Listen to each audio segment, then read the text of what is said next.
जय राधा माधव कुंज बिहारी।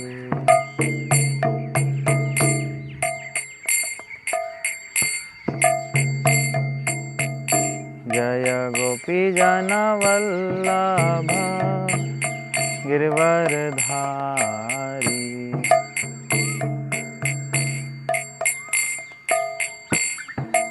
यशोदानंदन ब्रज जन रंजन।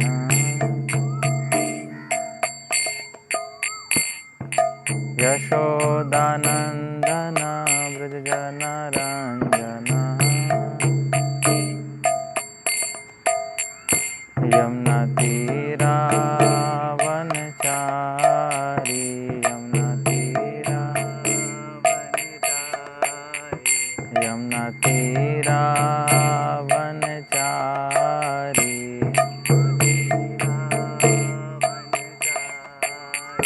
जय राधा माधव कुंज बिहारी।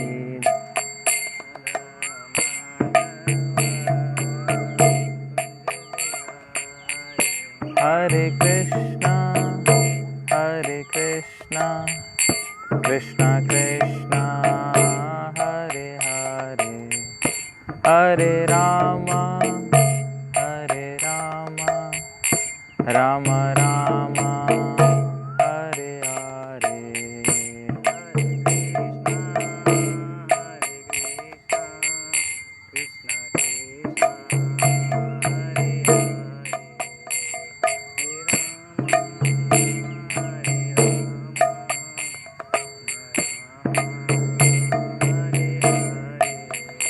हरे कृष्णा कृष्णा कृष्णा हरे हरे, हरे राम राम राम हरे हरे। हरे कृष्णा कृष्णा हरे हरे, हरे राम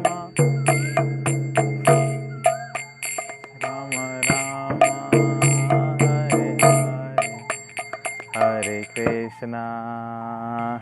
कृष्णा कृष्ण कृष्ण हरे हरे, हरे राम राम राम हरे हरे। हरे कृष्णा कृष्ण कृष्ण हरे हरे, हरे राम राम राम हरे हरे। हरे कृष्णा कृष्ण कृष्ण हरे हरे, हरे राम राम राम हरे हरे। हरे कृष्णा कृष्ण कृष्ण हरे हरे, हरे राम राम राम हरे हरे। जय राधा राधिका रमन राधा राधिका रमन राधे।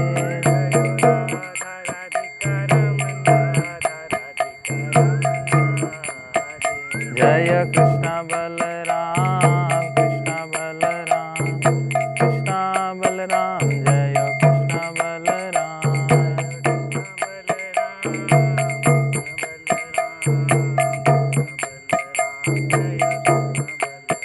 जय राधा श्याम सुंदर राधा श्याम सुंदर राधे।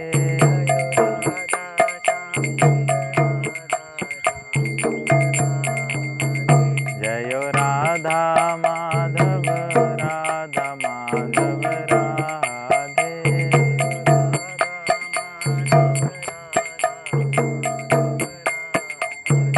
जय जय प्रभुपाद जय Prabhupada.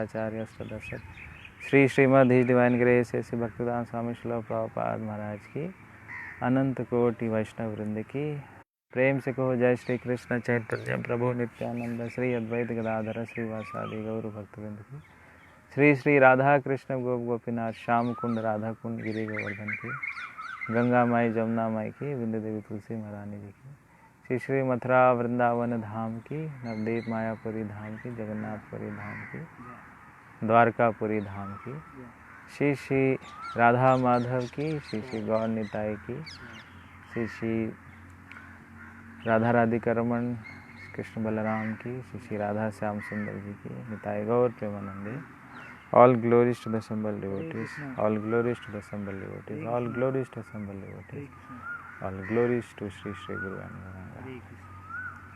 Om Ajnanatimirandasya Jnananjana Shalakaya Chakshurunmilitam Yena Tasmai Sri Guruve Namaha Sri Chaitanya Manobhishtam Sthapitam Yena Bhutale Swayam Rupah Kada Mahyam Dadati Swapadantikam Vandeham Sri Guru Sri Yuta Padkamalam Sri Gurun Vaisnavasya Sri Rupam Sagra Jatam Sahagan Raghunathanvitam Tam Sajivam Sadvaitam Savadhutam Parijan Sahitam Krishna Chaitanya Devam Sri Radha Krishna Padan Sahagan Lalita Sri Vishakhanvitascha He Krishna Karuna Sindhu Deen Bandhu Jagatpate Gopesha Gopika Kanta Radha Kanta Namastute तप्त कांचन गौरांगी राधे वृंदावनेश्वरी वृषभानुसुते देवी प्रणमामि हरिप्रिय वांछा कल्पतरुभ्यश्च कृपा सिन्धुभ्येव च पतितानां पावनेभ्यो वैष्णवेभ्यो नमो नमः। जय श्री कृष्ण चैतन्य प्रभु नित्यानंद श्री अद्वैत गदाधर श्रीवासादि गौर भक्तवृंद। हरे कृष्णा कृष्णा कृष्णा हरे हरे हरे राम राम राम हरे हरे। नमो विष्णु पादाय कृष्ण पृष्ठाय भूतले श्रीमते भक्ति वेदांत स्वामिनिति नामने नमस्ते सारस्वते देवे गौरवाणी प्रचारिणे निर्विशेष शून्यवादी पाश्चात्य देशधारिणे।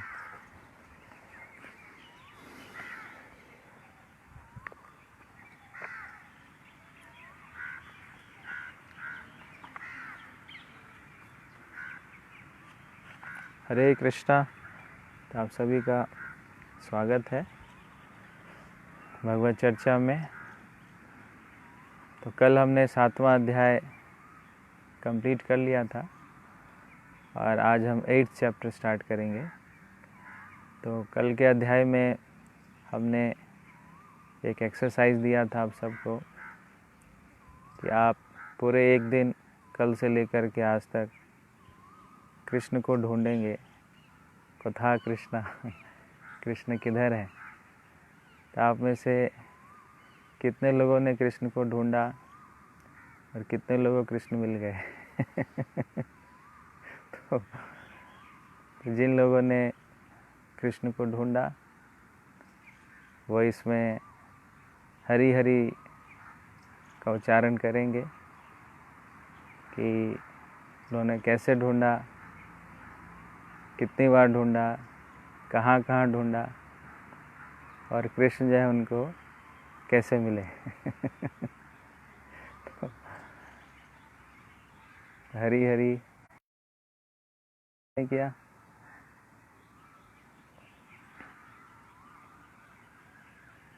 हरे कृष्णा प्रभु जी। जिन्होंने भी आज ढूंढा है कृष्ण को, नहीं ढूंढा तभी ढूंढ लीजिए। तो हरी हरी का उच्चारण करेंगे।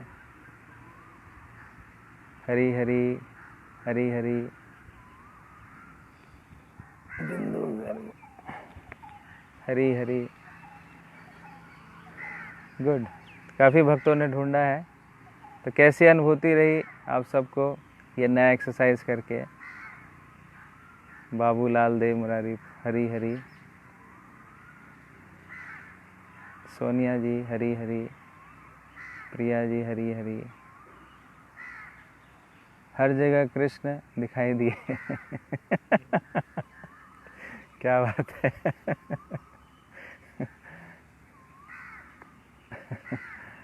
कृष्ण को ढूंढना बड़ा मुश्किल है। अच्छा, ढूंढा आपने।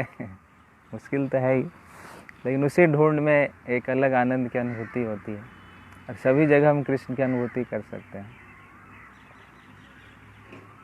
हर जगह कृष्ण नजर आए, क्या बात है, हरि बोल। उठने से ही ढूंढना शुरू कर दिया, जब के समय भी ढूंढा, पर आँखों से आंसू आने लगे, गला भर आया, मिले तो नहीं पर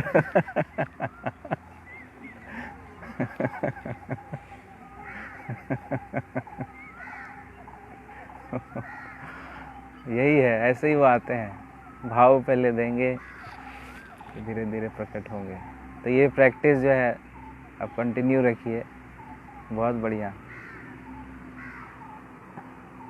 हरी हरी, प्रयास किया, अच्छा लगा।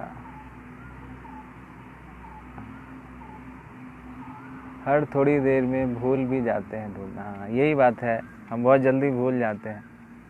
कृष्ण भूलिया जीव हम सबको कहा जाता है।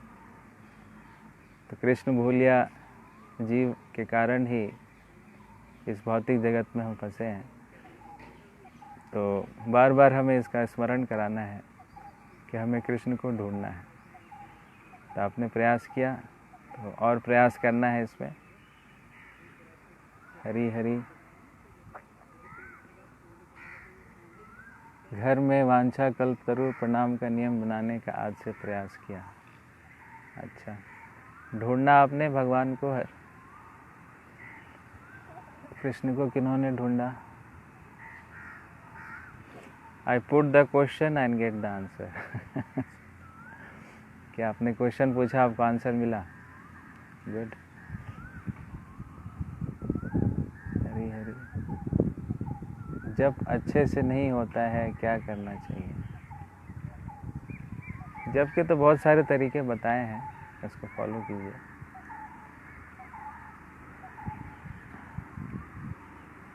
हरे कृष्णा। तो ये प्रयास हमें जारी रखना है। मॉर्निंग में सुंदर प्रकृति को देखकर कृष्ण की सुंदरता का आभास हुआ। हाँ, यह कृष्ण की प्रकृति है। तो कृष्ण की प्रकृति इतनी सुंदर है तो कृष्ण कितने सुंदर होंगे। प्रकृति अपने आप में बहुत ब्यूटीफुल है। तो जिन्होंने इस प्रकृति को बनाया है उनकी कितनी सुंदरता होगी। गुड। तो इसका फील कर पा रहे हैं, बहुत अच्छा।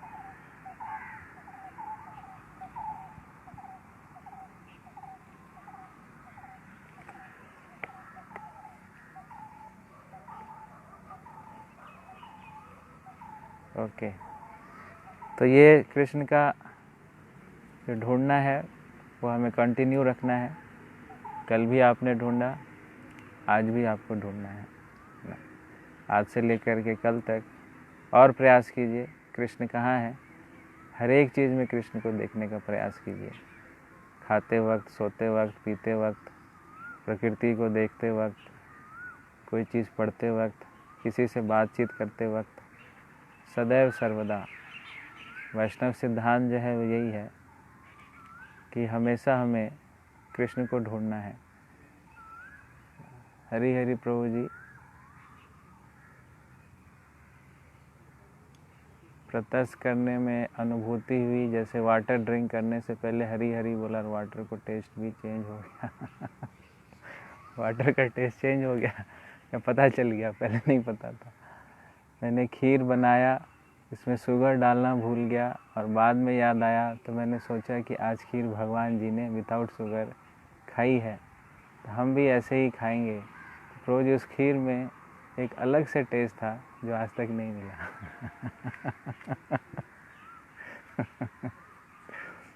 हाँ, यही बात है कि जितना आप प्रेम दिखाएंगे तो भगवान उस प्रेम को रेसिप्रोकेट करते हैं। जब आपने प्रेम दिखाया कि खीर में कृष्ण ने बिना चीनी के खाया है, तो मैं कैसे चीनी खा सकता हूँ। तो इस भाव से आपने खाया तो कृष्ण ने उसमें प्रेम रूपी चीनी मिला दिया, तो इसलिए वह खीर और मीठा हो गया। गुड।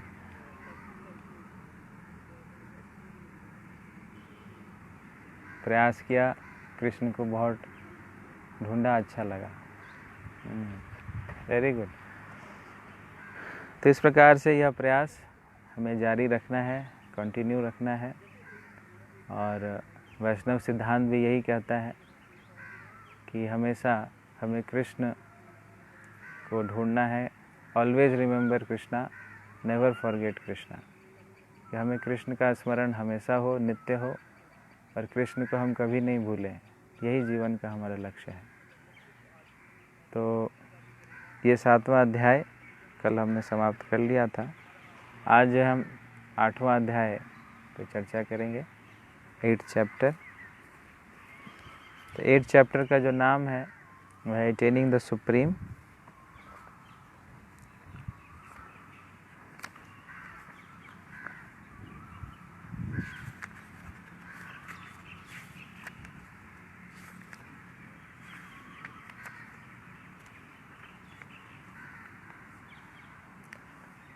तो लास्ट में भगवान ने आदि यज्ञ, आदि दैव और इस तरह की बातें बोली थी। आदि भूत, आदि देव, आदि यज्ञ। तो जो व्यक्ति इन चीज़ों को अच्छी प्रकार से समझ जाता है और प्रयाण काल में, अंत समय में वह मुझे प्राप्त करता है। तो इस श्लोक से भगवान ने 7वां अध्याय और 8वां अध्याय जो है उसी श्लोक का एक प्रकार से विस्तार है। अर्जुन जो है वो प्रश्न पूछते हैं कि ब्रह्म क्या है, आध्यात्म क्या है, कर्म क्या है, अधिभूत क्या है, अधिदैव क्या है। उस पर कृष्ण खुलासा करते हैं और थोड़ा डिटेल में बतलाएंगे। और फिर लास्ट श्लोक में जैसे उन्होंने प्रयाण काल बोला था, अंत समय में बोला था कि अंत समय में जो भगवान का स्मरण करता है, तो अंत समय में प्रयाण काल में अगर कोई किसी भी चीज़ का स्मरण करता है तो उसको उसी के पास जाना पड़ता है। तो प्रयाण काल की जो मन स्थिति है वो बहुत ही इम्पोर्टेंट है। तो प्रयाण काल में हमें किस प्रकार की मन स्थिति को डेवलप करना है और उसको हम कैसे डेवलप कर सकते हैं, तो इस विषयों पर भगवान ने 8वें अध्याय में 8th चैप्टर में बतलाया है। तो ये जो 8th चैप्टर है इस प्रकार से स्टार्ट होता है।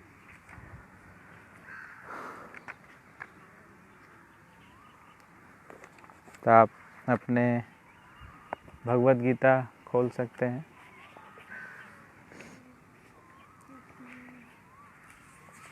तो अर्जुन के प्रश्न से यह अध्याय स्टार्ट होता है।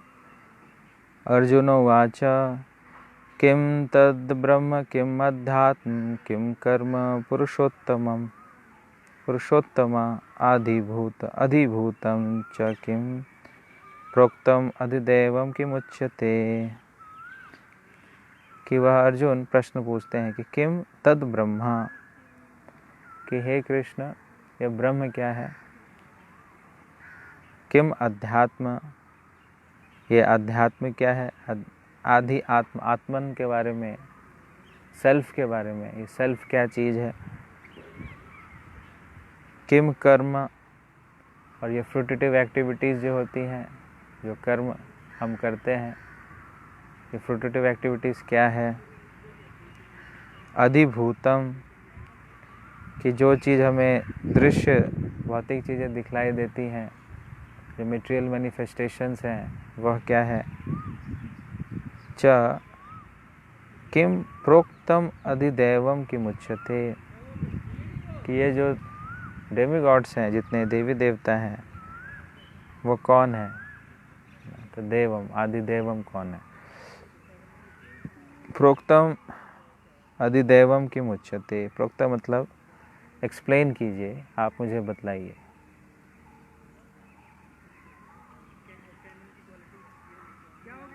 Could you please clean the camera?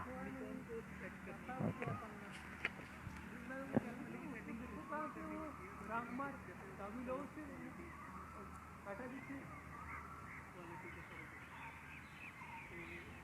Okay, अभी ठीक है।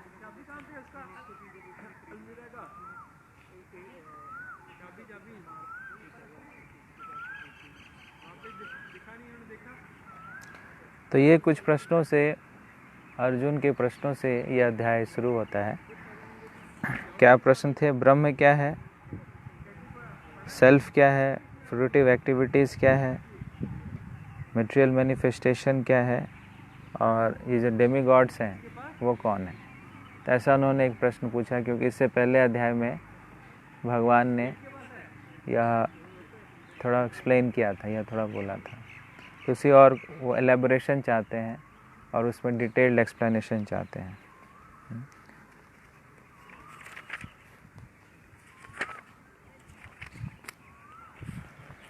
अधियज्ञः कथं को अत्र देहि अस्मिन् मधुसूदन प्रयाण काले च कथं ज्ञेयो असि नियतात्मभिः। कि अधियज्ञ कौन है? जितने भी यज्ञ होते हैं, सभी यज्ञों के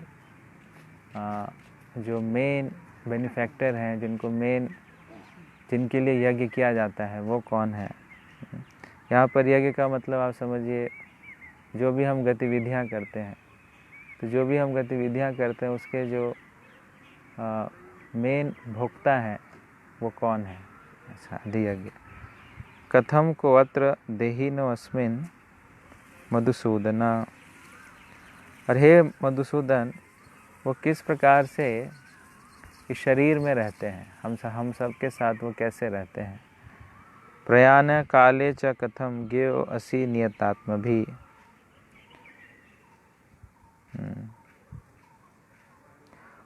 और किस प्रकार से ज्ञेयो असि, ज्ञेयो मतलब वो जान सकते हैं, असि मतलब आपको जान सकते हैं। नियतात्मभिः, नियतात्मभिः का मतलब है जो अपने आप को नियमित करके रखता है, सेल्फ कंट्रोल करके रखता है। तो वह व्यक्ति आपको किस प्रकार से जान सकता है ना। कब? प्रयाण काले। प्रयाण काले का मतलब है वह काल जिसमें वो प्रयाण करता है। प्रयाण का मतलब है जब वो इस शरीर को छोड़ता है तो वो व्यक्ति किस प्रकार से आपका स्मरण करता है। तो अधियज्ञ क्या है, और वो व्यक्ति जो है वो किस प्रकार से शरीर में रहते हैं। देहि अस्मिन् मधुसूदन। और किस प्रकार से प्रयाण काल में जब हम शरीर को छोड़ते हैं तो आपका स्मरण वो कर सकते हैं। तो ये भी इन्होंने यहाँ पे प्रश्न पूछा। अब तीसरे और चौथे श्लोक में भगवान इन प्रश्नों का उत्तर देते हैं, और 5वें से 8वें श्लोक में कि हम कृष्ण का स्मरण किस प्रकार से अंत समय में कर सकते हैं, उसका उत्तर वो देते हैं वर्स नंबर 5 to 8 में। और वर्स नंबर 3 to 4, 3 और 4 नंबर श्लोक में वह जो भी ब्रह्म क्या है, आदि यज्ञ क्या है, आदि देव क्या है, इसके विषय में वो 3 और 4 नंबर श्लोक में बताते हैं। तो तीसरा है श्री भगवानुवाच अक्षरं ब्रह्म परमं स्वभावो अध्यात्म उच्यते भूता भावोद्भवकरो विसर्गः कर्म संगितः। अक्षरम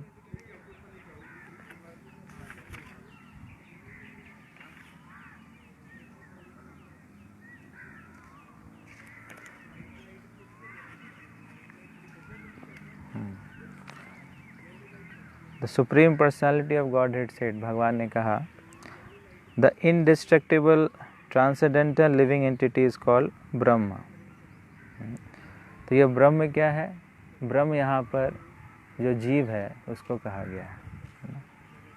वो कैसा है? इनडिस्ट्रक्टिबल। जो आत्मा है उसका कभी नाश नहीं होता है। तो जिसका कभी नाश नहीं होता है, जो स्पिरिचुअल चीज़ें हैं, उसको ब्रह्म कहा जाता है। तो जीव है वो भी एक ब्रह्म है, भगवान की कांत। और जो जीवात्मा होता है उसको ब्रह्म कहा जाता है। तो ये जो शब्द में भी कई बार कन्फ्यूजन होता है। कई बार ब्रह्मा को लोग ब्रह्म समझते हैं, है ना। ब्रह्मा जी हैं वो एक अलग व्यक्ति हैं जो कि सृष्टि की रचना करते हैं, वो ब्रह्मा जी हैं, ब्रह्म नहीं है। ब्रह्मा ब्रह्मा ऐसे लिखते हैं, ब्रह्मा। वो ब्रह्मा एक पोस्ट है, एक व्यक्ति है। और जो ब्रह्म शब्द है, ब्रह्म शब्द का मतलब है स्पिरिचुअलिटी, जो आध्यात्मिक है उसको ब्रह्म कहा जाता है। और एक होता है ब्राह्मण। ब्राह्मण का मतलब क्या है कि जो कि ब्रह्म में स्थित है उसको ब्राह्मण कहा जाता है ना। ब्राह्मण, क्षत्रिय, वैश्य, शूद्र, ये जो 4 कैटेगरीज होते हैं, उसमें ब्राह्मण का मतलब क्या है, वो सदैव ब्रह्म में स्थित है। सदैव ब्रह्म में स्थित का मतलब है कि वह व्यक्ति हमेशा अध्यात्म में स्थित होता है, वही ब्राह्मण कहा जाता है। तो ब्राह्मण शब्द जो है वो ब्रह्म शब्द से आया है। और ब्रह्म शब्द का क्या मतलब है? ब्रह्म शब्द का मतलब है आध्यात्मिक स्पिरिचुअलिटी। तो भगवान जो हैं इनको कह रहे हैं कि ये जो जीवात्मा है वो जीवात्मा क्या है? स्पिरिचुअल है, अक्षरम है। अक्षरम मतलब जिसका कभी क्षर का मतलब होता है डिस्ट्रक्शन, जिसका डिस्ट्रक्शन होता है उसको क्षर कहते हैं। और अक्षर का मतलब है जिसका कभी डिस्ट्रक्शन नहीं होता है। तो ये जो जीवात्मा होती है इसका डिस्ट्रक्शन नहीं होता है। तो ब्रह्म का उत्तर उन्होंने क्या दिया? ब्रह्म का उत्तर दिया जो जीवात्मा है वही उसका ये ब्रह्म है। उसके बाद the indestructible transcendental living is called Brahman and is eternal nature is called अध्यात्म।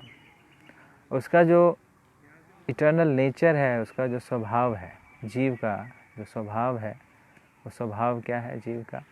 भगवान की सेवा करना। तो इसको अध्यात्म कहते हैं। अध्यात्म का मतलब है कि जब जीव भगवान की सेवा में, जब जीव अपने नेचुरल पोजीशन में स्थित है, भगवान की सेवा में स्थित है, तो उसको अध्यात्म कहा जाता है। अगर यह चीज़ नहीं है तो उसको अध्यात्म नहीं कह सकते। अगर कोई जीव भगवान की सेवा में नहीं लगा और दिखने में लग रहा है कि वह स्पिरिचुअल है, लेकिन वह भगवान से जुड़ा हुआ नहीं है, भगवान की सेवा में नहीं लगा है, तो उसको फिर अध्यात्म नहीं कहेंगे। अध्यात्म का मतलब ही है कि जब अपने शाश्वत जो उसका नेचर है, इटर्नल नेचर है, जब वो इटर्नल नेचर में अपने आप को स्थित कर लेता है, तब उसको हम अध्यात्म कहते हैं। तो आध्यात्मिक गतिविधियाँ हम बहुत सारी करते हैं। उसका उद्देश्य ही क्या है कि अपने आप को हम अध्यात्म में, अपने जो हमारा ट्रू नेचर है, उस ट्रू नेचर में अपने आप को हम स्थापित कर सकें, उसको अध्यात्म कहते हैं। अध्यात्म, the self, action pertaining to the development of the material bodies of the living entities is called कर्म। तो मटेरियल बॉडीज़ का जो डेवलपमेंट है उसके दौरान जो हम कर्म करते हैं उसको जो एक्टिविटीज़ करते हैं उसको कर्म कहा जाता है। जैसे हम भोजन करते हैं अपने शरीर को बढ़ाने के लिए, उसको मेंटेन करने के लिए, तो जो हम भोजन कर रहे हैं वो कर्म है। भोजन करने के लिए जो हम गतिविधि करते हैं वो कर्म है। और अपने जो भी भौतिक गतिविधियां करते हैं, सांसारिक गतिविधियां करते हैं, तो उसको कर्म कहा जाता है, जो कि डेवलपमेंट के लिए, शरीर के डेवलपमेंट के लिए है ना, और दूसरे शरीर के डेवलपमेंट के लिए, बच्चों के शरीर के डेवलपमेंट के लिए है ना। तो जो भी इस प्रकार से गतिविधियां हैं जो कि शारीरिक स्तर पर हैं, तो उन सभी गतिविधियों को कर्म कहा जाता है। और शारीरिक गतिविधियों की एक्टिविटीज़ का ही हमें कर्मफल लगता है। तो यह जो है वो क्या है? कर्म है। कर्म ऐसी एक्टिविटीज़ है जो कि हमें शारीरिक स्तर पर रखते हैं, उसको कहते हैं हम कर्म।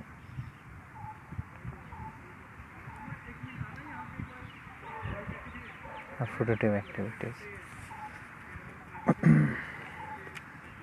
चौथे श्लोक में अधिभूतं क्षरो भावः पुरुश्चाधिदैवतम् अधियज्ञो अहमेवात्र देहे देहभृतांबर। The best of the embodied beings, the physical nature which is constantly changing is called अधिभूता। तो ये जो भौतिक प्रकृति है जो कि हमेशा बदलती रहती है, चेंज होती रहती है। अभी सूर्योदय, सूर्यास्त हो रहा है, थोड़े समय के बाद सूर्योदय हो जाएगा। फिर अभी गर्मी का सीज़न आ रहा है, फिर बारिश का सीज़न आएगा, फिर ठंड का सीज़न आएगा। तो ये हम प्रकृति जो कि हमेशा चलायमान रहती है ना, ये जो मटेरियल मैनिफेस्टेशन है उसको कहा जाता है अधिभूता। The universal form of the lord which includes all the demigods like those of sun and moon is called अधिदेव। तो अधिदेव का मतलब है कि भगवान का वह विराट रूप है ना, जिस विराट रूप में सभी देवी देवताएं हैं, जिस विराट रूप का प्रदर्शन भगवान ने कुरुक्षेत्र के मैदान में किया था। अर्जुन को यह रूप दिखलाया था जब अर्जुन ने बोला कि मुझे आपका विराट रूप देखना है, यूनिवर्सल फॉर्म देखना है या विश्व रूप देखना है। तो उस विश्व रूप की क्या खास बात है कि पूरा का पूरा ब्रह्मांड उस विश्व रूप में आ जाता है ना। मान लीजिए पूरे ब्रह्मांड को आप एक पर्सनल तरीके से हम देखें, तो पर्सनलाइज तरीके से देखें तो उसको हम विश्व रूप कहते हैं है ना। तो ये जो रूप है ये शाश्वत रूप नहीं होता है भगवान का। उसी रूप को, उस ब्रह्मांड को एक पर्सनल तरीके से जब हम देखते हैं तब उसको विश्व रूप कहा जाता है, विराट रूप कहा जाता है। तो उस विराट रूप में क्या होता है, उस विराट रूप में जितने भी देवी देवता हैं, सारे के सारे देवी देवता उसमें उपस्थित होते हैं। ब्रह्मा जी होते हैं, शिव जी भी होते हैं, गणेश भी होते हैं, दुर्गा जी भी होती है, 33 करोड़ देवी देवता सभी होते हैं वहाँ पर। तो यह विराट रूप जो है वही आदि देव है। और इस रूप का प्रदर्शन भगवान ने माता यशोदा को भी कराया था। यूनिवर्सल फॉर्म को उन्होंने माता यशोदा को भी दिखलाया। जब माता यशोदा ने कहा कृष्ण को कि कृष्ण आपने मिट्टी खाई है, तो उन्होंने कहा नहीं मैंने मिट्टी नहीं खाई। लेकिन तुम झूठ कहते हो, अपना मुंह खोल के दिखाओ। तो मुंह नहीं खोल रहे थे, लेकिन उन्होंने ज़बरदस्ती उनके मुंह को खोला। जैसे उन्होंने ऐसा करके दिखाया, तो वैसे ही माता यशोदा को उनका विराट रूप नजर आया। जब उन्होंने उनके विराट रूप का दर्शन किया तो मूर्छित हो गए। तो कई बार लोगों के मन में यह प्रश्न होता है कि कृष्ण ही भगवान क्यों है, बाकी अन्य देवता देवी देवता भगवान क्यों नहीं है। तो इसका एक साधारण सा उत्तर इस श्लोक में आपको प्राप्त हो जाएगा कि भगवान जो हैं वह विराट रूप दिखला सकते हैं, और उस विराट रूप के अंतर्गत सारे देवी देवता हैं, उसमें 33 करोड़ देवी देवता हैं। तो यह प्रूफ करता है कि भगवान जो कृष्ण है वही भगवान है। तो अधिभूतक्षरो भाव पुरुषाधिदैवतम अधियज्ञो अहम एवं मात्र देह दितामृता। और and I the supreme Lord represented as the super soul in the heart of every embodied being am the आदि यज्ञ। तो परमात्मा के रूप में भगवान हम सबके हृदय में विराजमान है। तो ये जो परमात्मा हमारे हृदय में है उनको भगवान कह रहे हैं क्या, वो आदि यज्ञ है।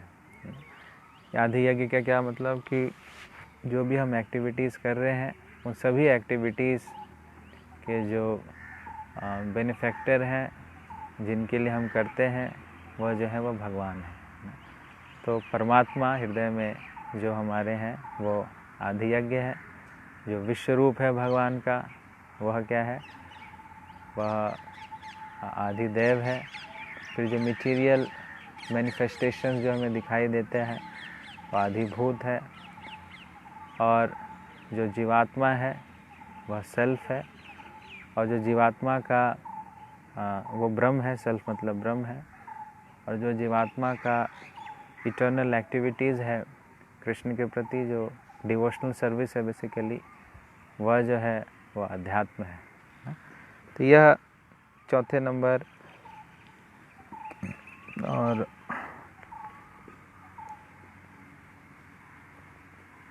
तीसरे और चौथे नंबर में श्लोक में भगवान ने थोड़ा फिलॉसफिकल बताया है। 33 करोड़ है या 33 कोटि है। 33 कोटि 33 करोड़ ही होता है। उसके 33 डिविजन्स हैं, इसलिए उसको 33 कोटि भी कहा जाता है। अलग अलग पूरे 33 करोड़ को 33 भागों में बांटा गया है। इसलिए उसको 33 कोटि कहा गया। बट काउंट करेंगे तो 33 करोड़ ही आता है। 33 करोड़ देवी देवता है, तो हम कई बार सुनते भी हैं, इसीलिए।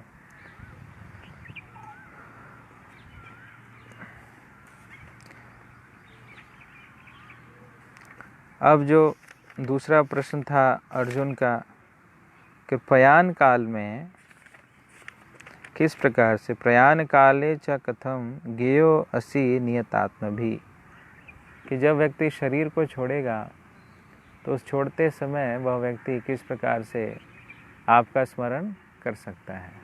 तो ऐसा इस प्रश्न का उत्तर भगवान 5वें से लेकर के 8वें श्लोक में बतलाते हैं। तो कह रहे अंत काले च मामेव, ये जो श्लोक है ये बहुत इम्पॉर्टेंट है, इसको भी हमें याद कर लेना चाहिए। अंत काले च मामेव स्मरन् युक्त्वा कलेवरम यह प्रयाति समद्भावम याति नास्त्र संशय। अंत काले च माम एवा स्मरण उक्त्वा कलेवरम, कि अंत काल में माम एवा का मतलब मेरा ही और कुछ भी नहीं, सिर्फ और सिर्फ मेरा ही। अंत काले च माम एवा स्मरण उक्त्वा कलेवरम, कलेवरम का मतलब है यह शरीर। तो जो व्यक्ति अंत समय में भी मेरा स्मरण करते हुए इस शरीर का परित्याग करेगा, यह प्रयाति समद्भावम याति न अस्ति यत्र संशय, कि जो प्रयाति मतलब जो जाता है, यह प्रयाति सह वह मद्भावम वह मेरे भाव को अंगीकार करता है, याति न अस्ति अत्र संशय, इसमें किसी प्रकार का कोई डाउट नहीं है, इसी प्रकार का कोई संशय नहीं है कि अंत समय में अगर कोई कृष्ण को स्मरण करता है तो फिर वह भगवान के धाम को ही जाता है। तो आप में से कईयों के मन में ऐसा प्रश्न आ रहा होगा कि ठीक है, अभी हम जीवन भर कुछ भी कर लेते हैं और अंत समय में भगवान का स्मरण कर लेंगे। इसमें तो लिखा है अंत काले च मामेवा स्मरण उक्त्वा कलेवरम, कि जो भी भगवान का स्मरण करता है अंत समय में वो भगवान के पास चला जाता है। तो ऐसा कर लेते हैं।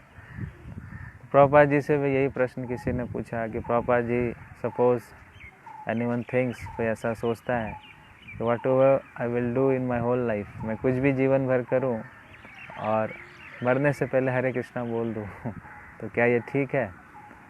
तो प्रभुपाद जी कहते हैं कि भगवान सब कुछ में नंबर 1 है ना, धन में नंबर 1 है, बल में नंबर 1 है ना, रूप में नंबर 1 है, ज्ञान में नंबर 1 है, हर एक चीज़ में नंबर 1 है। तो छल में भी भगवान नंबर 1 है। अगर कोई भगवान को छलने का प्रयास करता है, चीट करने का प्रयास करता है, तो कृष्ण उसको अच्छे से चीट कर देते हैं। तो ये जो किसी की चीटिंग प्रोपेंसिटी है ना, उसको लगेगा कि मैं धाम में जा रहा हूँ, पता नहीं कौन सी जगह वो लैंड अप कर जाएगा, है ना। तो इसीलिए हम सबको चीट्स कर सकते हैं, कृष्ण को चीट नहीं कर सकते। तो स्मरण उक्त्वा कलेवरम, कि कृष्ण का स्मरण अंतकाल, जब हम अंत समय में करते हैं तब हम भगवान के भाव को अंगीकार करके भगवान के धाम को प्राप्त करते हैं। तो कैसे हम इसमें कर सकते हैं, क्या क्या करना चाहिए? इसमें जो व्यक्ति जीवन भर करेगा वही अंत समय में भी कर पाएगा। इसमें एक कथा भी आती है कि वरदराज जी से श्री रामानुजाचार्य जी जो हैं उसी प्रकार का प्रश्न पूछते हैं कि मान लो कोई व्यक्ति ने जीवन भर भगवान की भक्ति की है, लेकिन अंत समय में वह ऐसी स्थिति में है, ऐसा बीमार है या ऐसी परिस्थिति हो गई है कि भगवान का स्मरण नहीं कर पा रहा है, तो उस व्यक्ति का क्या होगा, उसका क्या गति होगा, ऐसा वो पूछते हैं। तो वरदराज जी इसका उत्तर देते हैं। वरदराज जी कहते हैं कि अगर जिसने हेल्दी कंडीशन में, जब सब कुछ उसका सही था, शरीर ठीक था, मन ठीक था, जब सब कुछ उसका बढ़िया था, अगर ऐसे परिस्थितियों में किसी व्यक्ति ने मेरा स्मरण किया है, किसी ने मेरा भजन किया है, तो अंत समय में मैं उसके हृदय में प्रवेश करके मैं उसको स्मरण दिलाऊंगा, मैं अपना स्मरण जो है खुद दिलाऊंगा, ऐसा वो कहते हैं। तो ये भगवान का आश्वासन है कि अगर जब हम हेल्दी स्टेट में हैं, जब हमारी स्थिति अच्छी है सभी दृष्टिकोण से, तो उस समय अगर हम भगवान की भक्ति, भगवान का भजन अच्छे से कर लेते हैं, तो अंत समय में भगवान स्वयं आकर के अपना स्मरण हमें दिलवाते हैं, है ना। तो इसमें कोई संशय नहीं होना चाहिए कि लास्ट में स्मरण होगा कि नहीं होगा। कई भक्तों का ऐसा मन में प्रश्न उठता है कि प्रभु जी, हम जब लास्ट मोमेंट में कैसी स्थिति होगी, क्या स्थिति होगी, क्या भगवान का स्मरण होगा कि नहीं होगा। तो हमें लास्ट स्थिति के लिए भगवान पर भरोसा रखना चाहिए, भगवान पे पूरी श्रद्धा रखनी चाहिए। और जो हमारी स्थिति अभी अच्छी है, जिसमें हम भली भांति भगवान की भक्ति कर सकते हैं, उनका नाम जप कर सकते हैं, उनकी सेवा कर सकते हैं, तो इसमें हम अपने आप को फोकस करना चाहिए। जब हम इस पर अपने आप को फोकस करेंगे, तब जा कर के अंत समय में भगवान हमें अपना स्मरण कराते हैं। तो अंत का समय के लिए हमें भगवान पर छोड़ना चाहिए, और अभी का समय हमें पूरा प्रयास करना चाहिए हम ज़्यादा से ज़्यादा भगवान का स्मरण कैसे कर सकते हैं। तो प्रयाण काल में जो कृष्ण का स्मरण करता है, वही व्यक्ति जो है वह भगवान के धाम को प्राप्त करता है। तो अंतकाले च मामेव स्मरण उक्त्वा कलेवरम यह प्रयाति स मद्भावम याति नास्ति अत्र संशय। तो ये बहुत थोड़ा सा मैंने बताया, इसमें कई सारे एग्जाम्पल्स हैं कि कई भक्तों ने इस प्रकार से जब भक्ति की है, जीवन भर भक्ति किया है, तो अंत समय में कैसे स्वयं भगवान उनको अपना स्मरण दिलवाते हैं। जैसे प्रभुपाद जी का भी उदाहरण हम देखते हैं, पूरा जीवन भर उन्होंने भगवान की सेवा में लगाया, और अंत में वो कैसे वृंदावन में आए, और वृंदावन धाम में कृष्ण बलराम मंदिर में भक्तों के बीच में, संकीर्तन के बीच में, कार्तिक के महीने में भगवान नाम का उच्चारण करते हुए इस धराधाम को छोड़ करके जाते हैं। वैसे तमाल कृष्ण महाराज जी हैं, वह भी किसी प्रचार कार्य में थे, लेकिन मायापुर धाम में आकर ही उन्होंने अपने शरीर का परित्याग किया। जैसे गौर गोविंद महाराज हैं, तो गौर गोविंद महाराज भी जब अंत समय में थे, तो एकदम से वो बोल पड़े, गोपाल गोपाल। गोपाल जो हैं उनके इष्ट विग्रह थे, तो गोपाल का नाम का उच्चारण करते हुए उन्होंने बोला कि गोपाल मुझे लेने आए हैं ना। सभी देख रहे थे कहाँ है गोपाल, लेकिन उनको गोपाल के दर्शन हो रहे कि रे गोपाल आ चुके हैं मुझे लेने के लिए, मैं जा रहा हूँ। तो ऐसा करके भगवान उनको लेकर के जाते हैं। तो ऐसे आप देखेंगे हरिदास ठाकुर जी का भी ऐसा उदाहरण है कि हरिदास ठाकुर जी का नियम था कि प्रतिदिन वह 192 माला का जप करते थे। और जब उनका एक प्रकार से अंत समय आया, तो चैतन्य महाप्रभु उनसे मिलने के लिए आए। तो चैतन्य महाप्रभु ने बोला कि क्यों आप इतना व्यथित लग रहे हो। तो उन्होंने कहा मेरी व्यथा यही है कि मैं अपना जप कंप्लीट नहीं कर पा रहा हूँ। बोला अच्छा, कह रहे हैं और जप वो कितना करते थे, 192 माला। तो उन्होंने बोला कि ठीक है, अब आप जो है थोड़ा माला कम कर दो। भगवान उनको कह रहे माला कम कर दो, लेकिन वो कह रहे नहीं, ये तो मैं आपकी कृपा है कर पा रहा हूँ। तो माला के लिए भगवान के समक्ष कह रहे हैं, भगवान उनको कह रहे हैं माला कम कर दो। और फिर अंत समय में चैतन्य महाप्रभु से उन्होंने इच्छा प्रकट की कि मेरी इच्छा यही है। उन्होंने पूछा बताओ आपकी इच्छा क्या है। तो बोला मेरी इच्छा यही है कि आप जो अपने चरण कमलों को मेरे हृदय पर रखें। आपके चरण कमल जो हैं मैं अपने हृदय पर रखना चाहता हूँ, और आपका जो मुख कमल है, जो मुखारविंद है, जो मुख चंद्र है, उसका मैं दर्शन करना चाहता हूँ। तो मुखचंद्र का स्मरण करते हुए और आपके चरण कमलों को अपने हृदय में रखते हुए मैं इस प्रकार से शरीर का परित्याग करना चाहता हूँ। तो हरिदास ठाकुर जी ने भगवान का दर्शन करते हुए चैतन्य महाप्रभु ने अपने चरण कमलों को उनके वक्षस्थल पर रखा और इस प्रकार से उन्होंने शरीर का परित्याग किया। वैसे भीष्मदेव का भी उदाहरण हम देखते हैं, किस प्रकार से भीष्मदेव सरसैया पर लेटे हुए हैं और सरसैया पर लेट करके जब उपदेश दे रहे हैं तब उन्होंने भी यही इच्छा प्रकट की कि मुझे वही रूप देखना है, पार्थ सारथी वाला रूप। उनको पार्थ सारथी वाले रूप से आकर्षण है। भगवान का एक नाम है पार्थ सारथी, और पार्थ सारथी का मतलब है कि जो कि पृथा के पुत्र पार्थ के सारथी हुए हैं, वह है पार्थ सारथी। तो यह जो रूप है भगवान का, आप देखेंगे पार्थ सारथी का, ये बहुत ही विशेष है, बहुत ही स्पेशल है कि श्रीमद् भागवतम में जब श्री कृष्ण की एंट्री होती है तो पार्थ सारथी के रूप में एंट्री होती है ना।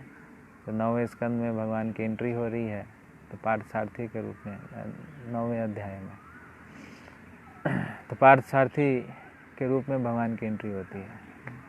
तो जैसे आप पहले मूवी वगैरह देखते होंगे तो उसमें हीरो की एंट्री होती थी, है ना, उसमें पूरा टक टक टक म्यूज़िक आता था, कुछ स्पेशल करके आता, कोई बाइक में चढ़ के आएगा या कुछ करके आएगा, समथिंग स्पेशल, ऐसे हीरो की एंट्री नहीं होती थी। तो ऐसे ही श्रीमद् भागवतम में भगवान जो है श्रीमद् भागवतम के हीरो हैं, तो इनकी एंट्री कैसे हो रही है? पार्थ सारथी के रूप में रथ पर हैं और रथ चला रहे हैं और अर्जुन रथ के पीछे बैठे हुए हैं, तो ऐसे उनकी एंट्री हो रही है। तो भीष्मदेव का जो आकर्षण था, भीष्मदेव का आकर्षण भगवान के इसी रूप से था कि जिसमें भगवान सारथी के रूप में है, पीछे अर्जुन है ना। तो सामने ही भगवान, तो सामने ही दिखते थे उनके, अर्जुन से लड़ते थे, लेकिन स्मरण किसका हो रहा है? भगवान का हो रहा है। भगवान के था तो उनको भी खून आता था, उनके बालों पर भी बाल आ जाते थे चेहरे पर और पसीने आ जाते थे, यह रूप। और जब वह चक्र लेकर के भीष्म की तरफ भागे, फिर अर्जुन उनको पीछे पकड़ते हैं, तो ये जो वीर रस का आस्वादन करते हैं भीष्मदेव, तो उनको वह रूप बड़ा अच्छा लगता है। कह रहे मैं उसी रूप का दर्शन करते हुए मैं शरीर को छोटा चाहता। तो भगवान जो हैं उनके समक्ष उसी रूप में थे और उनका दर्शन करते हुए उन्होंने शरीर का परित्याग किया। तो कहने का मतलब है कि जीवन भर भक्ति यह आवश्यक है, तभी जाकर के प्रयाण काल में हम भगवान को स्मरण कर सकते हैं। और ऐसा कभी नहीं हुआ कि जिसने जीवन भर भक्ति किया हो उसको अंत समय में भगवान का स्मरण ना हुआ हो। उसको ये इन प्रकार कुछ न कुछ ऐसी परिस्थिति बन ही जाती है जिसमें वो भगवान के सानिध्य को प्राप्त करता है, भक्तों का सानिध्य को प्राप्त करता है। तो हमारे हाथ में क्या है फिर? हमारे हाथ में जब हेल्दी स्टेट है, जब हम ठीक ठाक हैं, सब कुछ बढ़िया चल रहा है, तो इसमें हमें ज़्यादा से ज़्यादा भगवान का स्मरण कर लेना चाहिए। और जो हमारे पुराने गंदे संस्कार हैं, उन गंदे संस्कारों को भक्ति के माध्यम से धो डालना चाहिए। ये जो पुराने गंदे संस्कार हैं वह भक्ति के अच्छे संस्कारों से ही समाप्त होंगे और ये गंदे संस्कार ऐसे नहीं जाएंगे। तो अपने संस्कारों को, क्योंकि अगर हम इन गंदे संस्कारों को शुद्ध नहीं करेंगे तो फिर हम उसी प्रकार से जिस भाव में स्थित रहेंगे उसी भाव के अनुसार हमारा अगला शरीर प्राप्त हो जाएगा। तो छठे श्लोक में भगवान इसी बात की पुष्टि कर रहे हैं कि जिसकी भावना जिस प्रकार की होगी, जिसकी चेतना जिसमें रहेगी, उसको उसी प्रकार का अगला शरीर प्राप्त होगा। यह भी श्लोक इम्पॉर्टेंट है, छठा श्लोक।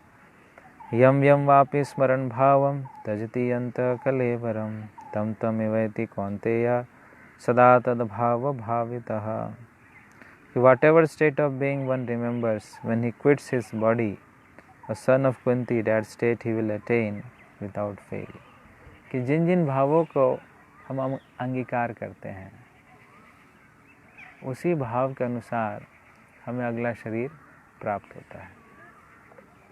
यम यम वापि स्मरण भावम व अपि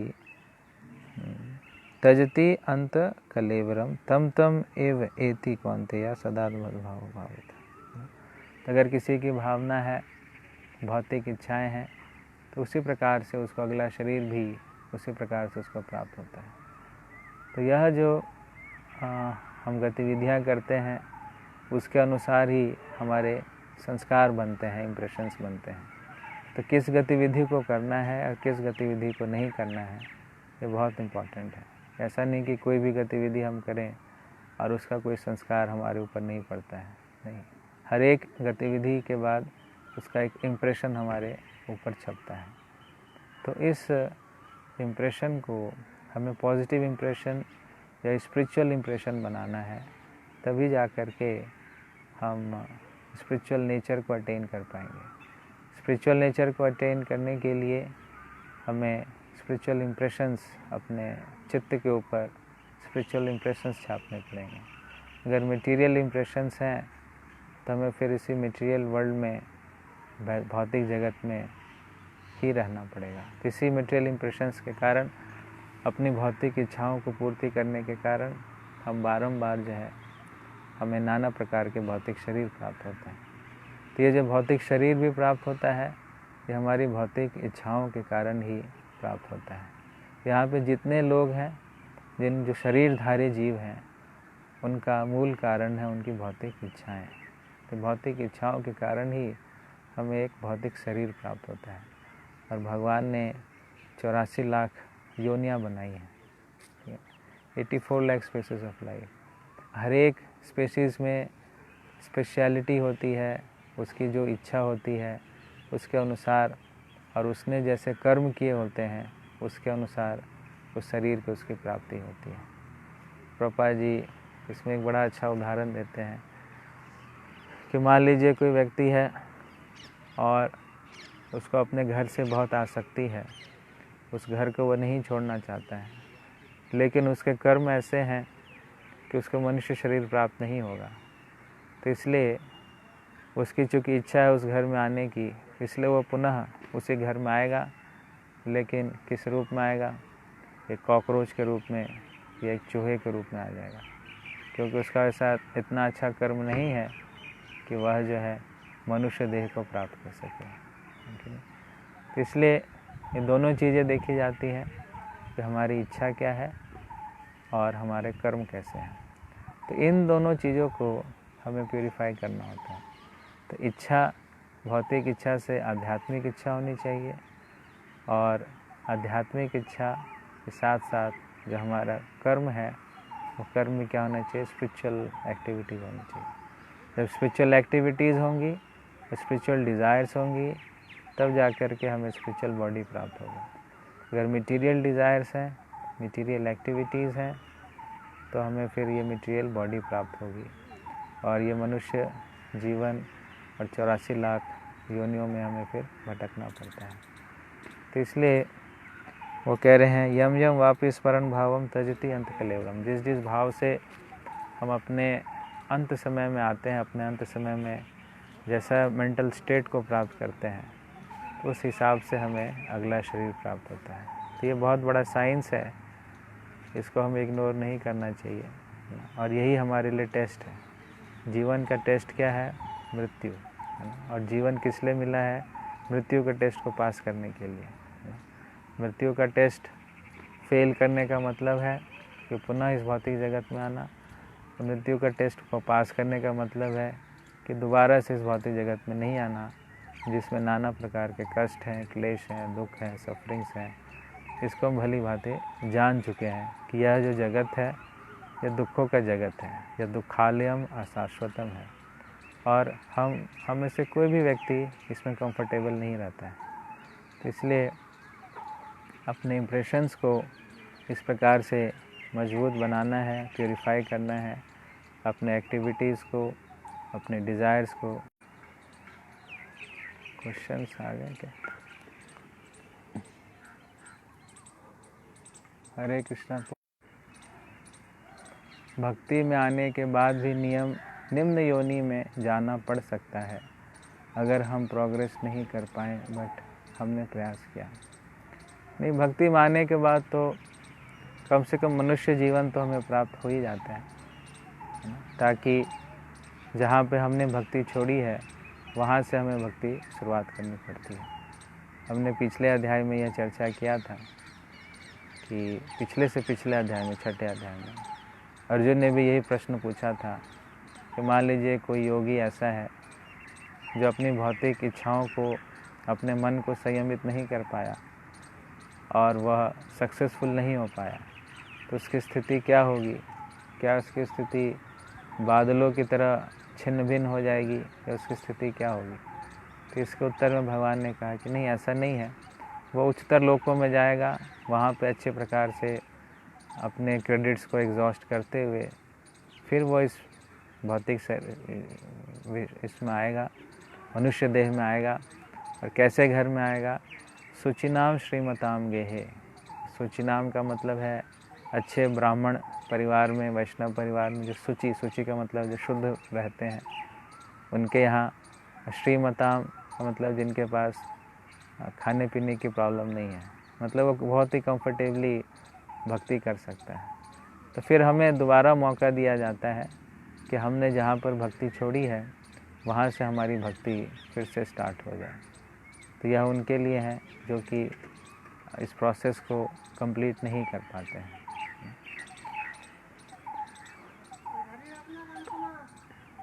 प्रभु जी, अंत समय में नाम लेने से भगवत धाम जाएंगे। अगर कोई कहे कि वे सुसाइड करे प्रभु का नाम लेते हुए, यही तो हमने चर्चा किया कि हम सबको चीट नहीं कर सकते। हम सबको कर सकते हैं लेकिन भगवान को चीट नहीं कर सकते। ऐसा नहीं है कि भगवान मूर्ख हैं, उनको हमने उल्लू बना दिया, उनको कुछ पता ही नहीं चला ऐसा नहीं है भगवान तो सबको जानते हैं, सबके साथ हैं, परमात्मा के रूप में हैं, आपकी सारी इच्छा को वो जानते हैं, सबसे बुद्धिमान हैं, वो सर्वज्ञ हैं, वो सबकी इच्छाओं को जानते हैं। उसने सुसाइड क्यों किया ये भी उनको पता है।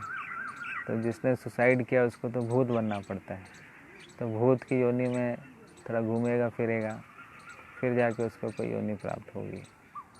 तो इसलिए सुसाइड तो बहुत ख़तरनाक है, ये तामसिक होता है सुसाइड करना। तो अगर हरिनाम लेते हुए सुसाइड किया तो ब्रह्म राक्षस बन जाएगा ब्रह्म राक्षस भी होते हैं। तो इसलिए यह सोचना गलत है कि हम सुसाइड करें हरिनाम लेते हुए। तो नेचुरल मौत हमारी जब आएगी उसमें हमें मरना है, मौत को बुलाना नहीं है। अगर ज़बरदस्ती हमने मौत को बुला लिया तो फिर हमें भूत बनना पड़ सकता है। तो ये जो प्रोग्रेस है, जो नेचुरल प्रोग्रेस है, उसमें हम बाधा ना डालें, नहीं तो प्रकृति के जो नियम हैं बहुत कठोर होते हैं, इसके साथ हमें उसका एक्सपेरिमेंट नहीं करना चाहिए। जो भी जितना सांस हमारा लिखा हुआ है, जितना समय इस पृथ्वी पर रहना है, उतना हमें खुशी खुशी भक्ति करते हुए रहें, सुसाइड करके बेवकूफ़ी ना करें।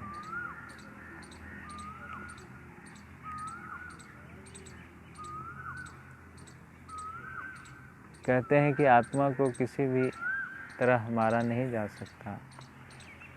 जब किसी को शरीर के किसी भाग में गोली मारते हैं तो आदमी नहीं मरता है, लेकिन अगर गोली हृदय में लगती है तो व्यक्ति मर जाता है। तो क्या ये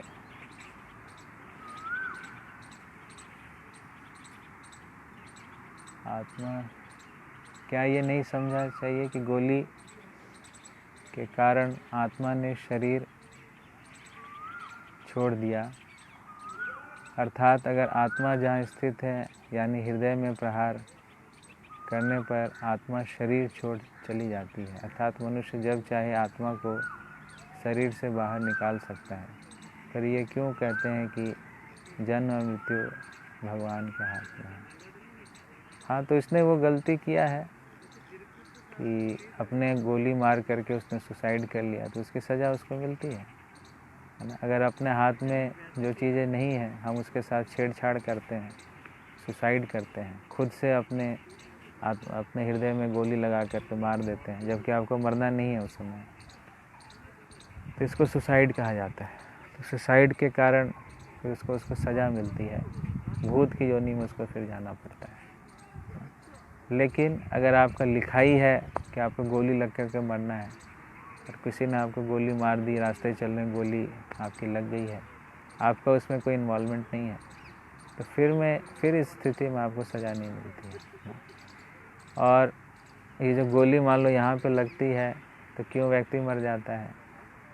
इसलिए क्योंकि वह फिर क्योंकि हार्ट जो है वहीं से फंक्शनिंग होती है। अगर हार्ट ही आपका ख़त्म हो गया, ब्लड ही पंप नहीं कर पा रहा, तो फिर वो शरीर चलेगा कैसे? तो वो शरीर जो है कंड्यूसिव नहीं रह जाता है चलने के लिए, है ना। जैसे कोई गाड़ी है, इसमें मेन उसका जो पोर्शन है वही ख़त्म हो चुका है, तो फिर गाड़ी आगे चलेगी कैसे? तो इसी तरह से ये मशीन है जिसमें सबसे महत्वपूर्ण हिस्सा जो है वह ये हार्ट है, क्योंकि यहाँ से सारी पंपिंग सारी चीज़ें होती है। तो हार्ट की फंक्शनिंग ही किसी ने बंद कर दी है तो फिर उसका शरीर तो एक्ट करेगा, इसलिए उस आत्मा को उस शरीर को छोड़ना पड़ता है। बाकी किसी ने गर्दन काट लिया, मान लो सिर्फ यहीं का नहीं है, गर्दन का भी है, किसी ने गर्दन काट लिया तो क्या करेगा? उसका तो ब्रेन, उसका खून कैसे जाएगा? इसलिए उसको शरीर जो है वह अयोग्य बन जाता है रहने के लिए, इसलिए उस जीवात्मा को शरीर को छोड़ना पड़ता है।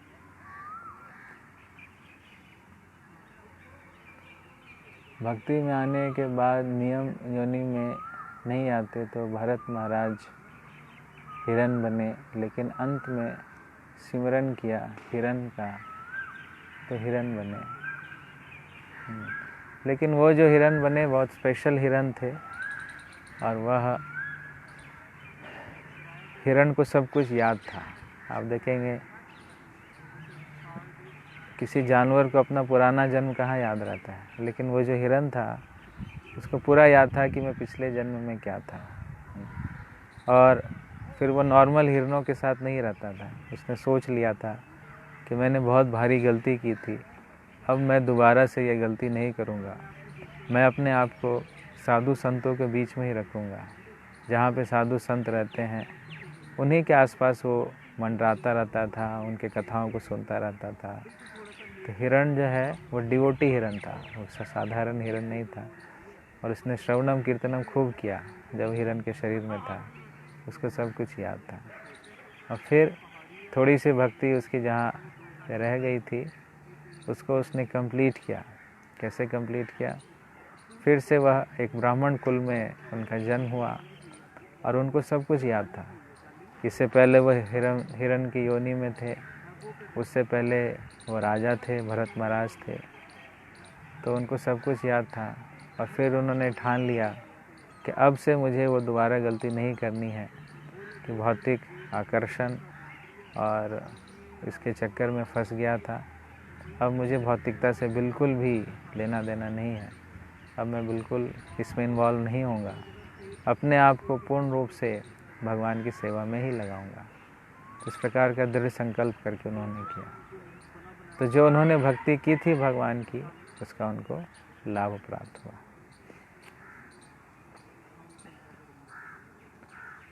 तो फिर कोई मन की सही अवस्था में किस प्रकार मरे?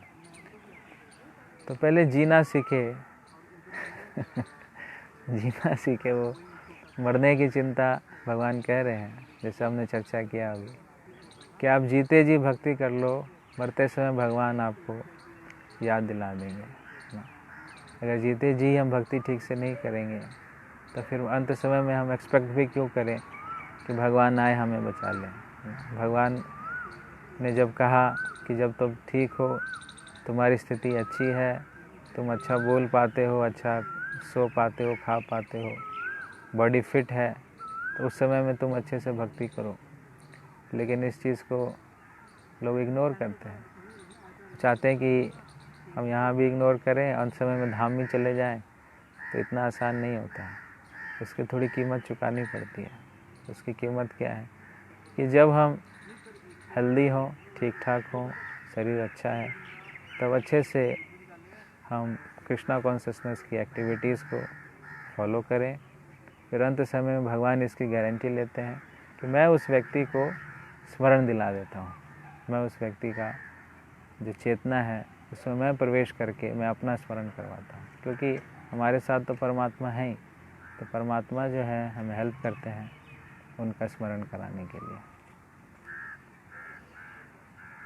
कोई अचेतन अवस्था में मृत्यु को प्राप्त होता है, अंत समय में हरि जब उसके लिए कोई और कर रहा है तो मरने वाले को उसका कोई लाभ होगा। हाँ, प्रार्थनाओं का लाभ होता ही है। हम देखते हैं जितने भी डिवोटीज़ के पेरेंट्स हैं उनकी गति बहुत अच्छी होती है।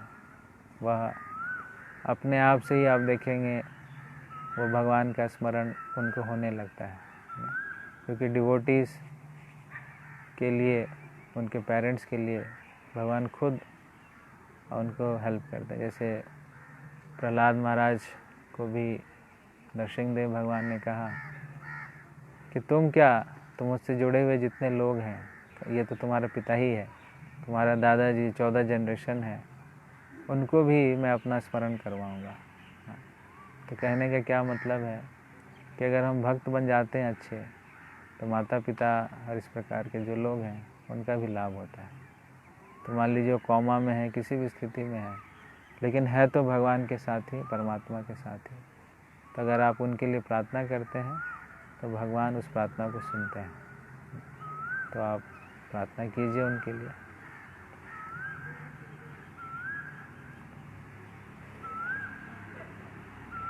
प्रभु जी, मनुष्य योनि में कर्म का फल है, क्या बाकी योनियों में भी है? तो मनुष्य योनि में जो हम कर्म करते हैं उसी का फल के कारण हम ऊपर की योनि में या नीचे की योनि में जाते हैं। तो ऊपर की योनि या नीचे की योनि जो है वो हमारे फलों को एग्जॉस्ट करने के लिए है, इन फलों को अर्जित करने के लिए ये मनुष्य योनि है। तो अगर हमने अच्छे कर्म किए हैं, पुण्य कर्म किए हैं, तो हमें ऊपर की योनि प्राप्त होती है, स्वर्गलोक में, और जो ऊपर के लोक हैं उसमें हम जाते हैं। अगर पापमय गतिविधियाँ की हैं तो फिर हमने निम्न योनियों में जाना पड़ता है। तो कर्म जो है हम इसी योनि में कर सकते हैं और इसको कर्म योनि कहा जाता है। बाकी जो योनियाँ होती है उसको भोग योनि कहा जाता है।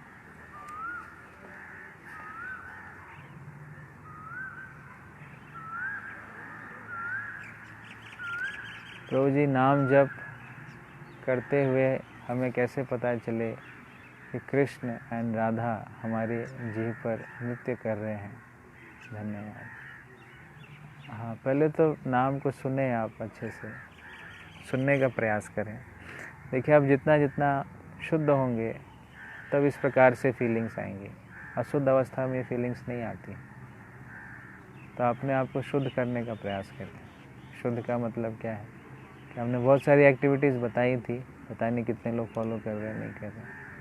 तो आप भी उसको फॉलो करें कि सुबह उठ करके भगवान से प्रार्थना करके तुलसी महारानी के आगे बैठ करके सही पोस्चर में एक एक शब्द का बहुत ध्यानपूर्वक जप करें। और जप करने से पहले थोड़ा अपने मन को स्थिर करें कि मन आपका अगर भागेगा तो फिर जप मन को टच नहीं कर पाएगा, और जब तक जप जो है मन को टच नहीं करेगा तब तक हमारा मन जो है शुद्ध नहीं होता है। तो इसलिए हरि नाम को हमें मन से टच कराना है तो मन को हमें पहले शांत करना पड़ेगा। तो इसलिए जब मन भाग रहा होता है उस समय, तो उसके लिए आप थोड़ा सा प्राणायाम कर सकते हैं, जो हमने सिखलाया था कि आप अनुलोम विलोम कर सकते हैं। ऐसे 20 का काउंट्स 1 2 3 4 5 से करके 20 काउंट करेंगे, दोनों नाकों को बंद करेंगे, फिर उस सांस को पेट में रखेंगे 20 गिनती तक, फिर उस सांस को छोड़ेंगे 20 की गिनती तक। तो थोड़ा थोड़ा इससे क्या होगा, आपका मन संयमित होगा। फिर संयमित मन से जब हरिनाम का आप जप करेंगे तो धीरे धीरे धीरे नाम रूप गुण लीला वो सब प्रकाशित होती है। पहले नाम से ही होता है, नाम के बाद रूप होता है, फिर भगवान के गुण होते हैं, फिर लीला प्रदर्शित होती है। ये ग्रेजुअल प्रोसेस है, उसके लिए अपनी चेतना शुद्ध रखना है। एकदम से हम चाहेंगे कि सुबह सुबह लीला स्मरण हो और बाकी टाइम हम कुछ भी करते रहें, तो ऐसा नहीं होता है। बाकी टाइम हम क्या करते हैं उसका प्रभाव पड़ता है हमारे जप के ऊपर, है ना, और फिर जप का प्रभाव पड़ता है बाकी टाइम के ऊपर। तो ये दोनों एक दूसरों के कॉम्प्लीमेंट्री हैं, है ना। अगर जप अच्छा से करते हैं तो बाकी समय भी अच्छा होता है। अगर बाकी समय हम कॉन्शियस होकर के करते हैं, जैसे आज आपने एक्सरसाइज कल सीखा, you have to find Krishna everywhere, है ना। हर एक जगह जो है भगवान को ढूंढने का प्रयास कीजिए, सभी जगह भगवान को देखिए, उसकी अनुभूति कीजिए।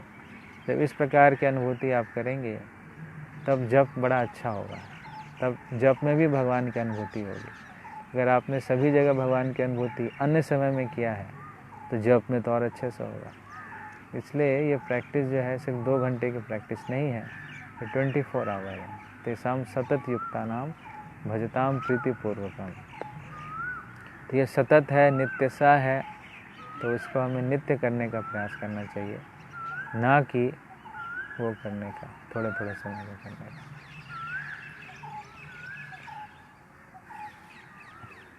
प्रभु जी साधु की हत्या कफ दिया, उनका क्या होगा? उनका जो होगा सो होगा, आपको चिंता क्यों हो रही है?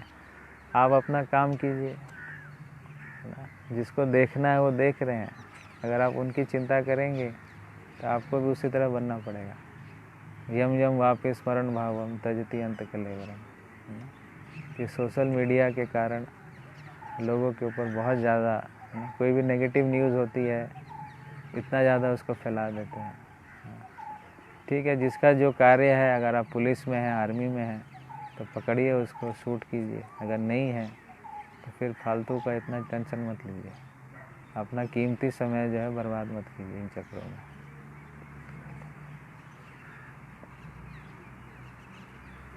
परमात्मा का रूप क्या है? जैसे ब्रह्म एक ज्योति है, कृष्ण का स्वरूप अर्च विग्रह की तरह है, फिर परमात्मा के क्या स्वरूप है? परमात्मा का स्वरूप चतुर्भुज स्वरूप है। चतुर्भुज मतलब शंख चक्र गदा पद्म के चारों हाथों में उन्होंने 4 चीज़ें ली हुई हैं। शंख है, चक्र है, गदा और कमल का फूल धारण किया है। वो खड़े हैं, स्टैंडिंग पोजीशन पे हैं, और कमल के फूल पर वो खड़े हैं। तो ऐसा उनका वो रूप है, बहुत सुंदर रूप है। आदित्य वर्णम है, बहुत एफल्जेंट है। जिस प्रकार से सूर्य होता है कितना एफल्जेंट होता है, तो वैसे ही परमात्मा जो है बहुत एफल्जेंट है। तो यह उनका रूप है, लेकिन वह स्पिरिचुअल रूप है, मटेरियल रूप नहीं है।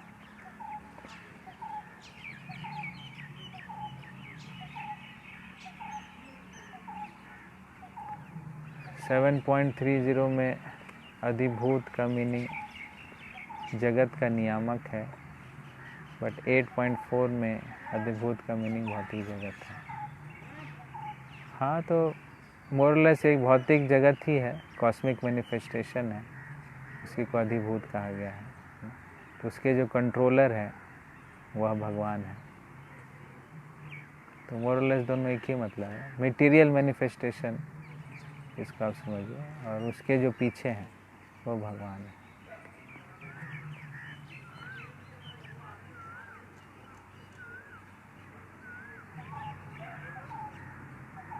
आपने बताया कि जिस एज में आपने शरीर छोड़ा है वहीं से नेक्स्ट बर्थ में वाणी से भक्ति शुरू होगी, वहीं से भक्ति शुरू होगी।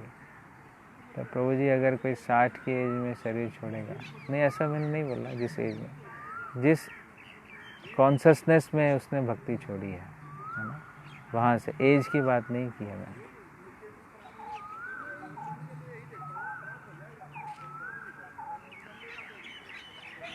साठ का असर शुरू होगा, 60 सफल का क्या है?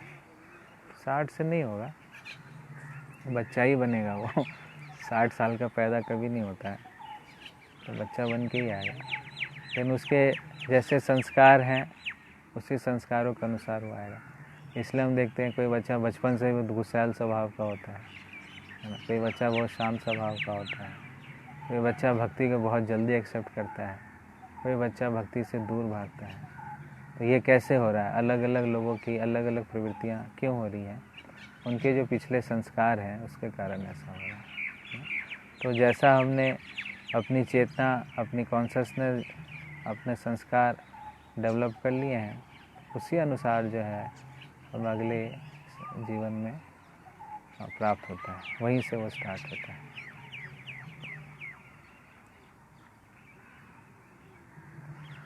अगर आत्मा को कुछ नहीं होता तो मरने के बाद आत्मा को यातना कैसे मिलती है? उसको यातना शरीर दिया जाता है। जैसे अभी हमें मनुष्य शरीर मिला है, अभी भी तो हम यातना सह रहे हैं, अभी भी तो जन्म की यातना है, बुढ़ापे की यातना है, बीमारी की यातना है, मृत्यु की यातना है, गर्मी की यातना है, कितनी सारी यातनाएं हम सह रहे हैं, क्योंकि हमें एक शरीर दिया गया। तो शरीर के माध्यम से हम यातनाओं को सहन करते हैं। तो जब कोई व्यक्ति नरक में जाता है तो वहाँ पर भी उसको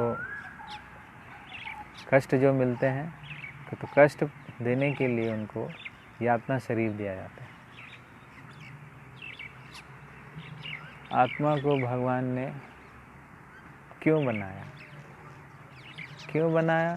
जैसा बच्चे पैदा करते हैं, अब बच्चे पैदा क्यों करते हैं? आनंद की वृद्धि करने के लिए। जितने लोगों के साथ अब रहते हैं उसमें आनंद की वृद्धि होती है। अकेला व्यक्ति खुश नहीं रहता है। तो अपनी खुशी का बढ़ाने के लिए, खुशी का वर्धन करने के लिए, आनंद को और बढ़ाने के लिए कृष्ण जो है वो अपना जीवों के रूप में विस्तार करते हैं। तो जब जीव कृष्ण की प्रसन्नता के लिए कार्य करता है तो जीव बहुत खुश रहता है, आनंद में रहता है। लेकिन जीव जैसे इस भाव को भूल बैठता है तब जो है जीव दुखी हो जाता है। तो अपने मूल जो हमारा नेचुरल स्थिति है, नैसर्गिक स्थिति है, वो यही है कि कृष्ण का सेवा में, कृष्ण की प्रसन्नता के लिए ही हम अगर सारी गतिविधियों को करते हैं तो हम आनंद में रहते हैं, क्योंकि वो हमारी नेचुरल स्थिति है। लेकिन जैसे ही हम कृष्ण को भूल जाते हैं तो वैसे हम दुखी हो जाते हैं।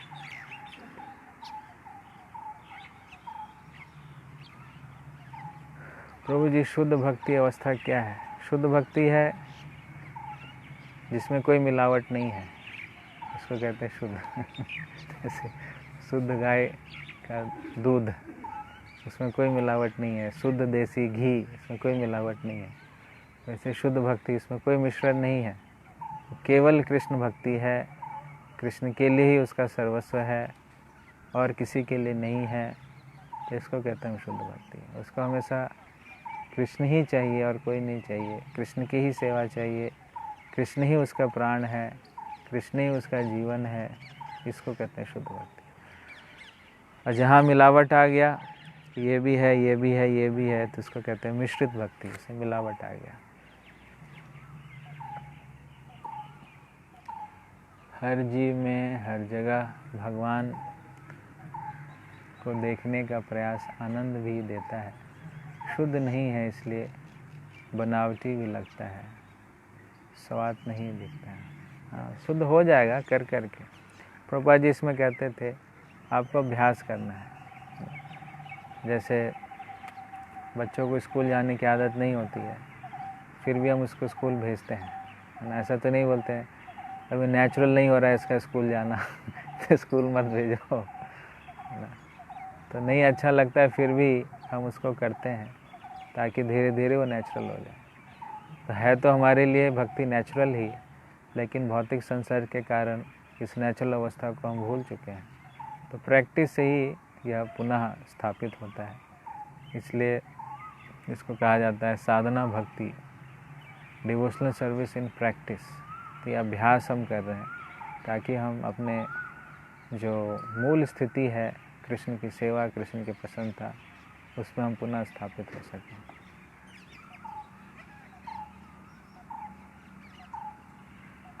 प्रभु जी, काम वासना के विचारों से कैसे पीछा छुड़ाएं? ये बहुत बड़ा ऑब्स्टेकल है। हाँ, ये तो ऑब्स्टेकल है ही, ये सबसे बड़ा ऑब्स्टेकल है। भगवान गीता में भी कह रहे हैं, काम ऐसा क्रोधेशा रजगुण समुद्वहा महाशनो महापापमा विद्धि एन इह वैरिणम। कि हे विद्धि मतलब जानो कि तुम्हारा सबसे बड़ा शत्रु क्या है। तुम्हारा सबसे बड़ा शत्रु जो है ये काम की वासना ही है, लस्टी डिज़ायर है। तो इससे हमें बच के रहना चाहिए। तो कैसे हम इससे बच के रह सकते हैं? सतोगुण में रह करके, ज़्यादा से ज़्यादा सतोगुण में रहें, रात्रि को जल्दी सो जाएं, सुबह जल्दी उठ जाएं और नाम जप अच्छे से करें। तो उच्चतर अवस्था में आप जितना रहेंगे तब यह जो है भावना नहीं परेशान करती है। रजोगुण के कारण ही ऐसी भावना आती है ना। रजोगुण का यह लक्षण है कि स्त्री और पुरुष के तरफ का जो आकर्षण है, ये रजोगुण का मतलब है। जैसे स्त्री और पुरुष का आकर्षण हो रहा है, समझिए हम रजोगुण में जा रहे हैं। और रजोगुण के बाद अगर हम उसमें लिप्त हो जाते हैं तो फिर तमोगुण आ जाता है।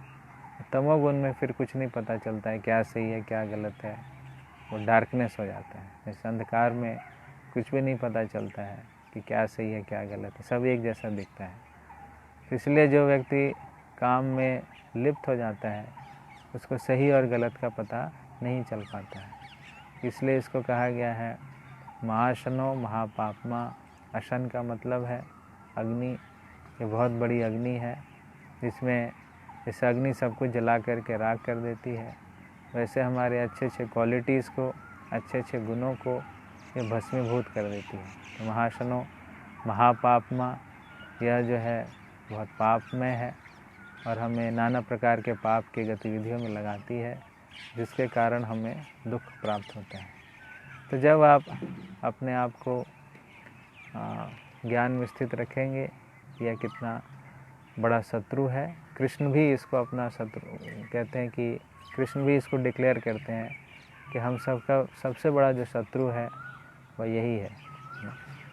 तो कृष्ण भक्ति से ही हम इस शत्रु पर विजय प्राप्त कर सकते हैं, अन्यथा इसका और कोई दूसरा उपाय नहीं है।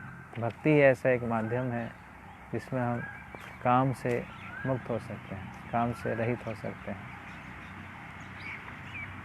तो ये मुश्किल तो है, ऑफ कोर्स बहुत बड़ा चैलेंज है, इतना आसान नहीं होता है, लेकिन प्रैक्टिस से, अभ्यास से और वैराग्य से। तो जो चीज़ें हमारे कामुक विचारधाराओं को प्रोत्साहित करती हैं उन चीज़ों से हमें अपने आप को दूर रखना चाहिए। और जिन चीज़ों से हमारी भक्तिमय गतिविधियाँ बढ़ती हैं, हमारा मन जो है कृष्ण की तरफ लगता है, तो उन गतिविधियों को हम बढ़ाएं। तो अपने मन को अच्छे से एंगेज करें। मन अगर आपका खाली है तो निश्चित रूप से वो नीचे जाएगा, ऊपर नहीं जाएगा। तो मन को हमें ऊपर खींचना पड़ता है। मान लीजिए कोई भी चीज़ है, ये कोई वस्तु है, तो भौतिक जगत में इसका क्या लक्षण है, अगर इस चीज़ को हम छोड़ते हैं तो ये नीचे ही गिरता है ना। लेकिन अगर इसको हमें ऊपर लेके जाना है तो इसको पुश करना पड़ता है, ऊपर लेके जाना पड़ता है। तो उसी प्रकार से ये जो मन है, अगर आप छोड़ देंगे कि ठीक है आपको जैसा करना है करो, तो कभी भी ये ऊपर की तरफ नहीं जाएगा, ये सदैव नीचे की तरफ ही जाएगा। क्योंकि भौतिक जगत का ये लक्षण है कि आपको नीचे खींचता है, वो पुल करता है। तो उसी प्रकार से हमें अपने आप को पुश करना है, पुल करना है ऊपर की तरफ। मतलब कि स्पिरिचुअल एक्टिविटीज़ को बढ़ाएं और जो मटेरियल एक्टिविटीज़ हैं, जो मटेरियल एसोसिएशन है जिससे कामुक विचारधाराएं बढ़ती हैं, उसको हमें रोकना चाहिए।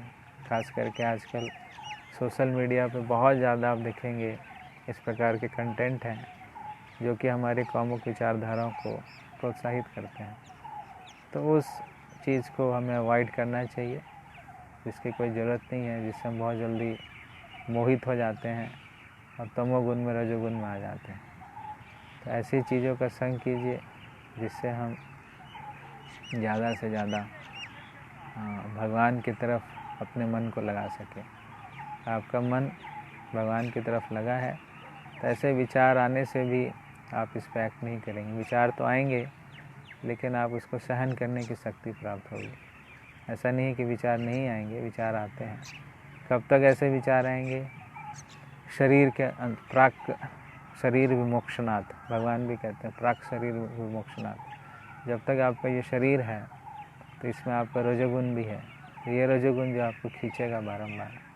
लेकिन इस वेग को हमें सहन करना चाहिए, ना कि इस वेग को हमें बढ़ावा देना चाहिए। जितना ज़्यादा आप इस वेग को बढ़ावा देंगे उतना ज़्यादा ये बढ़ेगा। तो इसलिए इसको हमें बहुत संयम के साथ रहना। इसलिए कृष्ण कहते हैं जितेंद्रिय बनो, है ना, अपनी इंद्रियों पर संयम रखो। जो व्यक्ति जितेंद्रिय नहीं है उसके लिए बहुत मुश्किल है भक्ति करना। तो अपने इंद्रियों को हमें जितेंद्रिय और इस तरह के जो विचार हैं उससे हमें बचा करके रखना चाहिए। तो आदो जो शुरुआत है, शुरुआत में ही हमें इसका कंट्रोल कर लेना चाहिए। अगर शुरुआत में आप इसका कंट्रोल नहीं करेंगे तो ये बाद में इसको कंट्रोल नहीं कर सकते। इनिशियली किसी चीज़ को हम कंट्रोल कर सकते हैं, लेकिन फाइनली जब उसने भयावह रूप धारण कर लिया है तब उस भयावह रूप में हम उसको कंट्रोल नहीं कर सकते। प्रभु जी, if one does good karma as well as fulfill his natural desires, हाँ, he should fulfill his desires। हम जो है डिज़ायर्स को फुलफ़िल करना है, लेकिन सही तरीके से करना है, गलत तरीके से नहीं करना है। इच्छाएं हैं, इच्छाएं की पूर्ति कीजिए। वही तो भगवान कह रहे हैं कि जिसकी इच्छा है उसको आप ज़बरदस्ती नहीं कर सकते कि इच्छाओं को छोड़ो। तो एक होता है प्रवृत्ति मार्ग, एक होता है निवृत्ति मार्ग। तो प्रवृत्ति मार्ग का मतलब ही यही है कि उस व्यक्ति की भौतिक इच्छाएं हैं तो उन भौतिक इच्छाओं को सही तरीके से फुलफ़िल करता है ना, भगवान के साथ मिलकर के, भगवान के आदेशों के अनुसार, शास्त्रों के अनुसार अपनी इच्छाओं को पूरा करता है। तो उसमें कोई गलत नहीं है। धीरे धीरे धीरे वो तृप्त होता है, जिसको रेगुलेटेड सेंस ग्रेटिफिकेशन कहते हैं। तो रेगुलेटेड सेंस ग्रेटिफिकेशन के माध्यम से धीरे धीरे हम सेंस ग्रेटिफिकेशन से बाहर निकलने की सोचते हैं ना। अगर आप रेगुलेटेड सेंस ग्रेटिफिकेशन नहीं करेंगे, ज़बरदस्ती वहाँ से निकलने का प्रयास करेंगे, तो फिर हो सकता है कि वो आपको खींच ले वापस। तो रेगुलेटेड सेंस ग्रेटिफिकेशन का मतलब है कि एक नियम से, शास्त्रों के अनुसार और भगवान की आज्ञा से हमें इंद्र तृप्ति जो भी हमारी भौतिक इच्छा है तो उस इच्छा को हम पूरा करें। फिर आप देखेंगे ग्रेजुअली उन इच्छाओं से हमारी विरक्ति होना अपने आप शुरू हो जाता है। ऐसा नहीं कि वो इच्छा बनी रहती है। रेगुलेटेड शास्त्रों के अनुसार हम करेंगे तो वो इच्छा भी हमारी शुद्ध होने लगती है। तो वो हम करें, और भक्ति तो है ही, भक्ति साथ में करते हैं। भरत महाराज ने जब जीवन भर भक्ति की तो कृष्ण अंत समय में हिरण से मोह क्यों नहीं दूर किया? हाँ, उन्होंने जीवन भर तो नहीं किया, जीवन के आधे समय, और हिरण से बहुत ही ज़्यादा वो लगाव हो चुका था उनको। यहाँ तक कि वो मंत्रों का उच्चारण भी जब करते थे, मान लीजिए आप जप कर रहे हैं, जप में आपको हरे कृष्णा बोलना है और आप हिरण हिरण हिरण हिरण कर रहे हैं, तो फिर जप का क्या मतलब? उनकी चेतना में पूर्ण रूप से हिरण समाहित हो चुकी थी, है ना। तो इसीलिए उनको ऐसी स्थिति को प्राप्त हुआ। उनको एक शिक्षा देने के लिए, एक लेसन देने के लिए, हम सबको एक लेसन देने के लिए कि हमें कैजुअल नहीं होना चाहिए भक्ति में। अगर आप भक्ति में कैजुअल हो जाएंगे और बस थोड़ा समय भक्ति किया, उसी में अपने आप को समझ गए कि हम भक्त बन गए और कुछ भी करने लगे, है ना, कोई भी नियम को ठीक से पालन नहीं कर रहे, हमने थोड़े समय भक्ति तो किया था, अब भगवान की जिम्मेदारी है। नहीं, हिरण की स्मृति उन्होंने काफ़ी समय किया, ऐसा नहीं कि एक दिन स्मृति किया था, काफ़ी समय उन्होंने हिरण की स्मृति की है। हिरण कॉन्शियस वो हो गए थे, लेकिन फिर भी भगवान की उनके ऊपर कृपा हुई कि हिरण बने भी तो हिरण जो है वो साधारण हिरण नहीं बने, उनको सारे याद थे, सारी चीज़ भगवान की कृपा ही तो थी, ये मर्सी ही तो था। भगवान चाहते तो बस हिरण की योनि में छोड़ देते, ऐसा तो नहीं किया उन्होंने उनको याद रखा, उन्होंने उनको गाइड किया कि तुमने गलती किया था, अब आगे से ये गलती आपको नहीं करनी है। और फिर उनको अगला से हिरण के बाद वो मनुष्य बने। और मनुष्य भी कैसे मनुष्य बने, एक ब्राह्मण परिवार में उनका जन्म हुआ, और वो भी उनको पूरा याद था, पिछले जन्म का भी याद था और उसके पिछले जन्म का भी याद था। तो ये भगवान की स्थिति थी, भगवान की कृपा थी उनके ऊपर।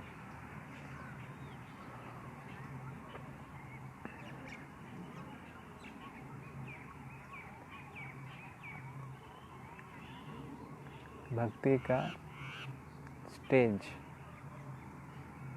क्या क्वेश्चन है?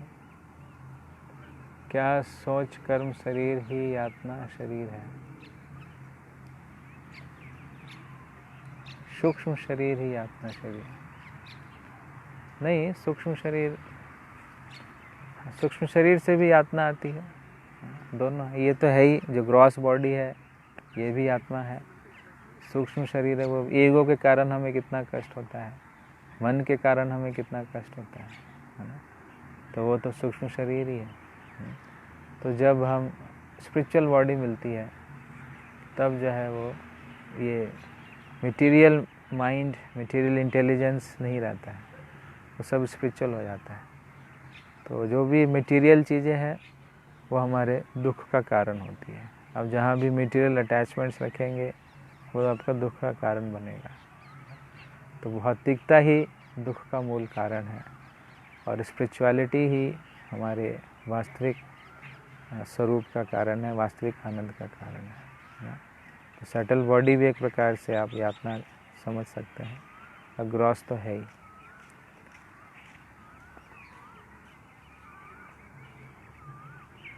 स्पिरिचुअल एक्टिविटीज़ को भी आत्मा कहते हैं, थोड़ा एक्सप्लेन करें। 9th चैप्टर, 9th में हम आए नहीं, आप 9th कहाँ चले गए? जिस भाव में हम भक्ति करते हैं वही भाव हमारा अगले जन्म में बनता है। अगर जिस भाव में हम भक्ति करते हैं वही भाव हमारा अगले जन्म में बनता है। हाँ, तो जैसा हमारी चेतना हमने डेवलप कर ली है उसी चेतना को हम लेकर के आगे जाते हैं ना। अगर आपने स्पिरिचुअल कॉन्शियसनेस डेवलप कर लिया है तो अगले शरीर में जब आप जाएंगे तो उसमें भी आप स्पिरिचुअल माइंडेड रहेंगे, शुरू से ही आप स्पिरिचुअल माइंडेड रहेंगे।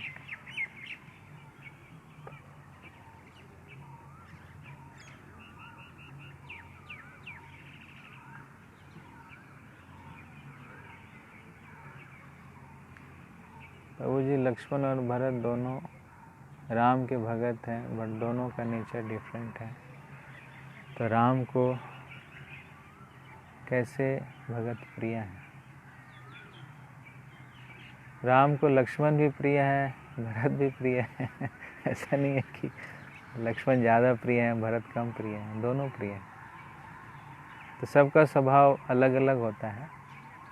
तो लक्ष्मण जी थोड़ा क्रोध करके भगवान की सेवा कर रहे थे, भरत जी बहुत सबमिसिव होकर के भगवान ने जैसा उनको आज्ञा दिया उस प्रकार से उनकी सेवा कर रहे थे। तो भगवान के तो बहुत सारे भक्त होते हैं, एक दो भक्त नहीं है, लाखों करोड़ों अनेकों उनके भक्त हैं। तो भगवान को सभी भक्त प्रिय हैं। हमें कैसा करना है? तो आप अपने स्वभाव से अच्छा प्रयास कीजिए तो भगवान आपको भी पसंद करेंगे, आप भी भगवान के प्रिय बन जाएंगे।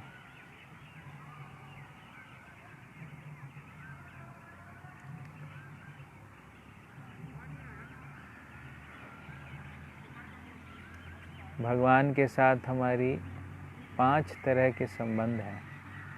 प्लीज़ शांत रस के बारे में बताइए। शांत रस में न्यूट्रल भाव होता है, जैसे ये पेड़ पौधे हैं तो शांत रस में है, लेकिन यह भी भगवान की सेवा कर रहे हैं। धाम में भी पेड़ पौधे होते हैं, चिड़िया होती है, वह कुकू कुकू गाती है, तोता होता है, मयूर होता है, भंवरा होता है, तो ये सब भी शांत रस में है ना। तो ये भगवान को प्रसन्न करते हैं एक प्रकार से। पेड़ है, फल से फूल से भगवान को प्रसन्न करते हैं, ये सब शांत रस के भक्त हैं।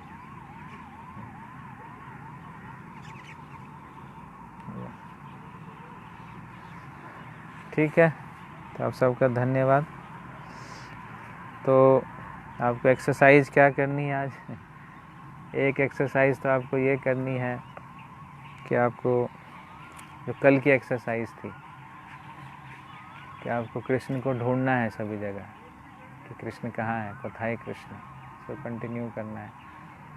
और रात को सोने से पहले आप देखिए कि आपका मन कहाँ पर है ना? क्या सच में भगवान में मन है या अन्य चीज़ों में मन है ना? यम यम वापी स्मरण भावम तजती अंत कलेवरम, ऐसा कहा गया।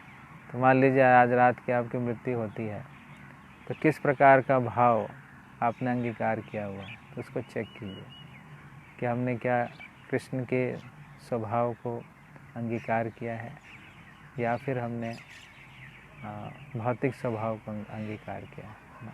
तो ये हमें डेली चेक करना चाहिए सोने से पहले। जो हमारा नींद है वो भी एक प्रकार से मृत्यु के समान है। सोने से पहले आप देखो क्या सच में हमने कृष्ण कॉन्शियस हम हुए हैं या अभी भी भौतिक चिंताओं में ग्रस्त हैं कि नाना प्रकार की भौतिक चिंताएं। अगर आज हमारी मृत्यु हो जाती है तो क्या हम भगवान धाम जाने लायक हैं या नहीं है? तो क्या हमारा भाव है? यम यम वापि स्मरण भावम, तो हमारा किस प्रकार का स्मरण का भाव है, इसको जो है आप चेक कीजिए। तो आज का आपका क्या भाव रहा है, उस भाव को आप देख सकते हैं, चेक कर सकते हैं कि are we ready to leave this body, क्या हम तैयार हैं या नहीं।